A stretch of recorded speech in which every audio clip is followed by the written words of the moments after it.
You know, I get a lot of people asking questions about how can I change up my bed?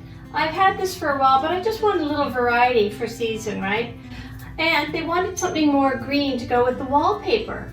So I said, okay, well, why don't you pick something in the green tones, but we decided to totally go with a fern. Have a completely different look, but it does have that green in there, a bit of a sagey green.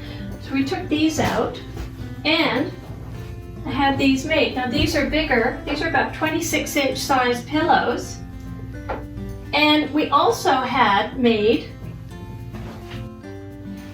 this pattern, Asiana. Now it matches the wallpaper because we actually have a bed skirt on the bed, custom made to match the wallpaper.